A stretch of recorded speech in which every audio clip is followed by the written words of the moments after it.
The Gran Turismo series has always been synonymous with being the real car simulator. The main competitor from Microsoft and developer Turn 10, Forza Motorsport, has since the third game on Xbox 360 started catching up and in many ways passed the GT games in both gameplay, graphics and content. Where the Forza games has been released at short intervals, both Motorsport and the spin-off series Horizon, Gran Turismo fans had to wait for 9 years, since Gran Turismo 6 on PlayStation 3 in 2013, before they got a real new Gran Turismo game. GT Sports from 2017 had a main focus on online driving and not on single player, and was therefore seen by many as not a full-fledged Gran Turismo game. This has now been changed in Polyphony Digital's latest full-fledged game in the series, Gran Turismo 7 on PlayStation 5.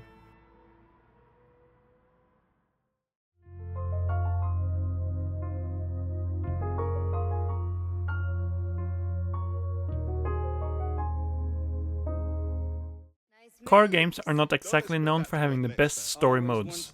Arcade-style car games like Need for Speed, Forza Horizon and The Crew have had varying success in story modes, while simulation games like Forza Motorsport and Gran Turismo have had a more linear approach when it comes to how the player gets introduced to new cars. Gran Turismo 7 changes this by guiding you through the game's features by your personal assistant Sarah, and using the game's newest main feature, the Car Cafe, located in the middle of the main screen, as the single player's game mode, where you are slowly learning the way that Gran Turismo works through different cafe menus that are introducing the players to new cars, courses, modes and missions. I think this is a smart and interesting way to progress in the game. After each completed menu, you get a little background story about the cars you have collected as part of the assignments by the cafe owner Luca. Completing the menus also increases your collector level, which means that you can get access to several different types of cars, and after some time you get the opportunity to participate in championship races in different parts of the world, which are the story mode's boss races. Other tasks you can do are to improve and tune parts of your cars, or to take pictures of the cars you have collected in a beautiful and robust photo mode called Scapes. Here you can take pictures of your cars in more than 2,500 different places, and with camera tools and effects that a real photographer could only dream of. Other single-player parts of the game are missions and the license center. In missions you can try different scenarios of varying difficulty. As a reward you get more money and new cars. The license center is a good old Gran Turismo mode, where you learn the techniques and the tracks you will drive on in the story mode. The various licenses are also required to gain access to drive faster and more exclusive cars and to unlock the new tracks. Some of these licenses can be extremely difficult to get the gold trophy on and will frustrate new players and get veterans of the series a good challenge.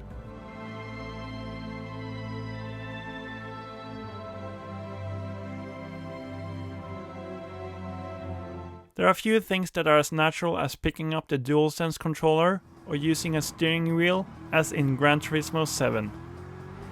All the cars in the game feel unique to drive, from small old Volkswagen Beetles and Minis to hot hatchbacks to large heavy cars and extremely fast sport cars. The game is accessible to both newcomers and veterans of the game series. It has a good balance of difficulty, and the game feels perfect when you do what is most fun in the game, to drive the cars around on beautiful locations. You can choose how many driver's assists you want to turn on or off while playing to adapt it to your own driving level. And if you turn off all the assists and do everything manually yourself, the game becomes the Dark Souls of car games, get good or fail. I think the menus in the game are great and intuitive to use. The main menu is laid out as a motor paradise, where everything has its own icon, from world circuits, which is where you choose the different story mode races, to the garage with all the cars you own, to the used car dealership, and the GT Sport multiplayer mode. With the PlayStation 5's lightning-fast SSD, it's quick to switch between the different menus and start or restart the races compared to the PlayStation 4 version. The artificial intelligence of the opponents in the single-player part is good, can be both aggressive, defensive and even sometimes make mistakes.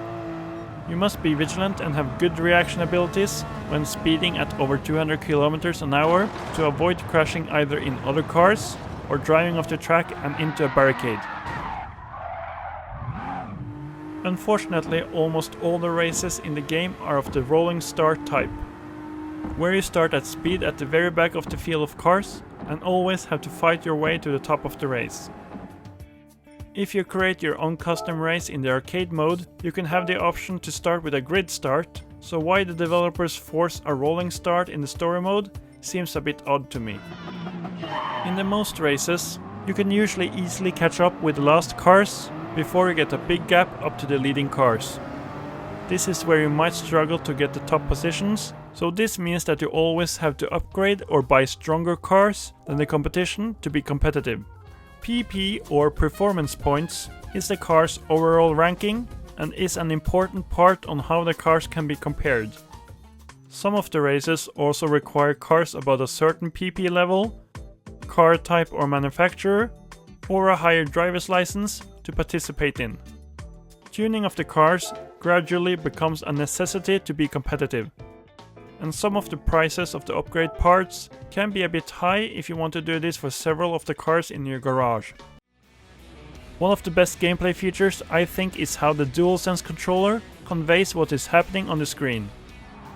The control and handling of the cars are as they should be, and if you drive at full speed into corners, the cars will understeer and the rear of the car will be uncontrollable.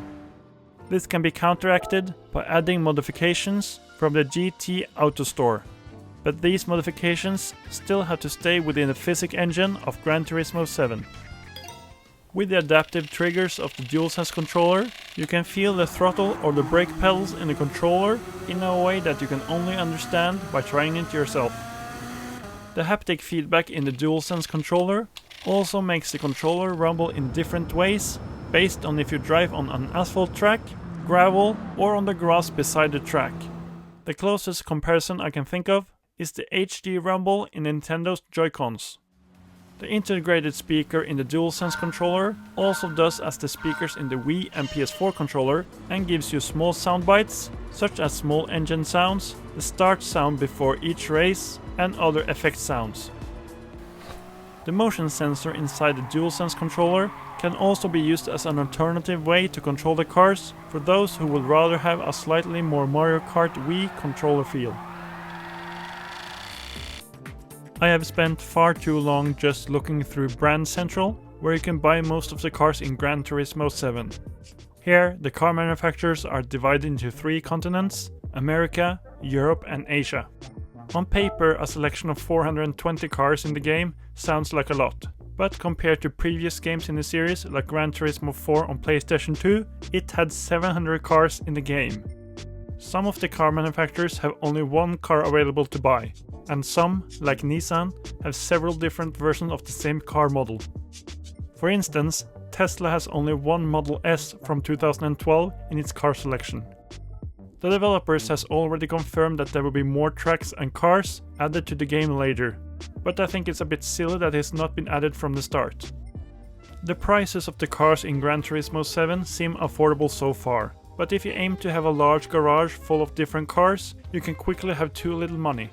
You do not get very much money from winning the races, and the most exotic cars are either used, new from the manufacturers, or the legendary cars you can buy from the Legend Car Store have some hefty price tags on them. You will have to grind for countless hours to get enough money to buy all the cars you want. Otherwise, you can through microtransactions spend real money to pay for the cars you want. For example, 1 million credits cost $19.99 US. You also get tickets from completing different parts of the game, and these are like loot boxes, where you get a chance to win different things at random. 5,000 to 100,000 credits, car parts and new cars can be won at random. A new mode called Music Rally is a nice little extra activity that you as an example can do while waiting for the whole game to be installed. Here you can race on some tracks with selected cars. The twist is that you have to drive fast and precisely so you do not run out of time or beats through gates that give you more time to complete the song. It's not a major reason to buy the game, but fun if you want to do something other than the standard racing.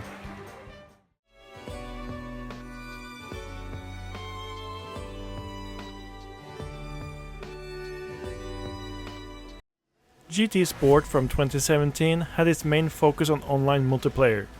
In Gran Turismo 7, the online bit is improved with an easier way to connect with other players and find lobbies. I have not spent too much time in this mode, as I am a casual player who plays more for fun online than to win everything and become the best in the world. The few online races I've done after the launch have gone smoothly, and Sony and Polyphony Digital will continue to develop and improve this online mode over time. Something that I find quite nice is that there's a local 2-player mode, so we can play against each other on one screen and console. As with the rest of the game, it's a little bit strange that you have to be connected to the internet to play this local split-screen mode.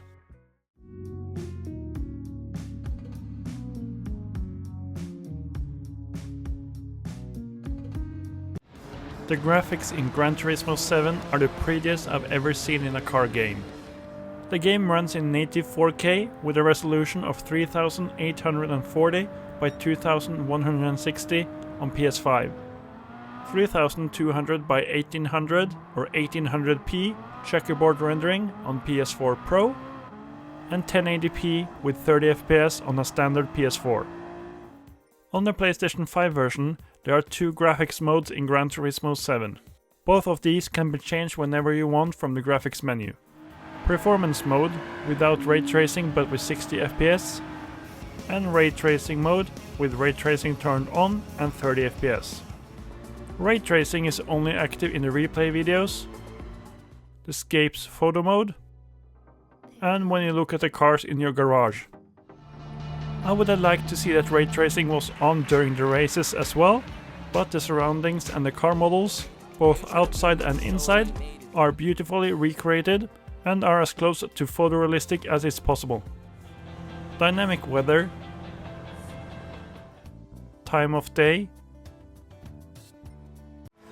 and a cloud box that changes based on where and when on the globe you drive are things that give the game a quality feeling no other car game has ever given me before. Night races, with their unique lights and the evening sky with accurate star formations, light up in a completely different way than the morning and afternoon races that you are used to from other car games. The courses that are in the game, although I think there should be a few more real courses, for example Silverstone, are fantastic to look at, even if you don't have much time to see them, where you drive past at high speeds. It's a shame that not all the courses have dynamic weather, but those who have it can quickly feel completely different than at the start of a race. If it's sunny or the rain is pouring down, it is important that you use the right wheels so that you have the best possible grip on the road.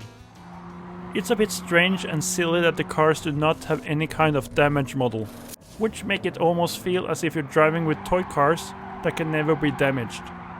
It's so odd to see a high-performance car smash into a barricade at 200 km an hour and only bounce off the wall. This can be a restriction from the car manufacturers or a hardware limitation so that the game does not become unstable.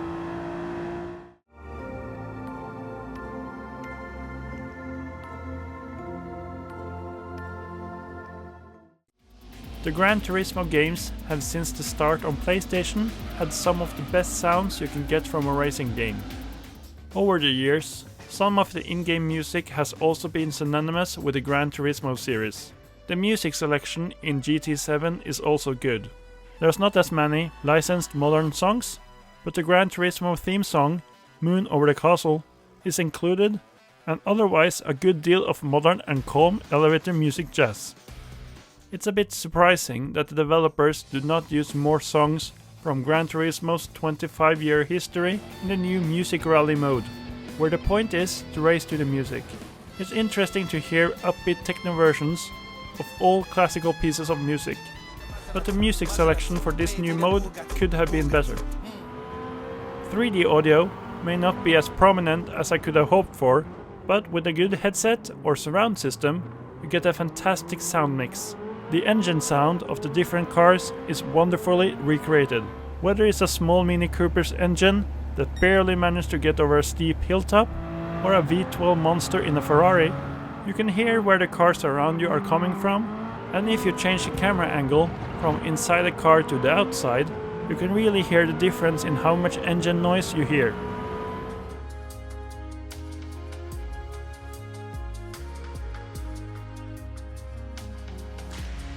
All of these mentioned elements makes Gran Turismo 7 the best game in the series so far. I really hope that Sony and Polyphony Digital add future support for the PlayStation VR 2, and that it's more functional than the small portion of PSVR support in Gran Turismo Sport on PS4. The best things about the game are the driving characteristics and how different the cars feel from each other. It is a fantastic but slightly limited car selection compared to the previous games. The diversity in tracks, the graphics, sound, menus, loading times with the SSD in the PlayStation 5, the improved online mode, the accessibility of the game both for new players and players who have played these games for years, and local split-screen multiplayer would absolutely get a perfect score from me. Unfortunately, there are a few things that pull the game down a bit from masterpiece status. Small cash payouts from the races, the optional, but also almost mandatory, microtransactions, the annoying rolling start in almost all the races, the loot boxes, and the fact that the game depends on internet connection for most of its functionality makes Gran Turismo 7 almost a perfect racing game. Thank you for watching this review. If you're new to this channel, don't forget to subscribe, like the video, and follow me on my social media channels. Links to these are in the description. The unboxing of the 25th anniversary Steelbook edition can you find a link to in the description as well. You can also watch my other reviews in the playlist in the description, and if you want to see a replay of all the love I got from the Twitch community when I streamed this game before launch on Twitch, you will also find a link to that in the description. I'm Gamer4Fun, and take care.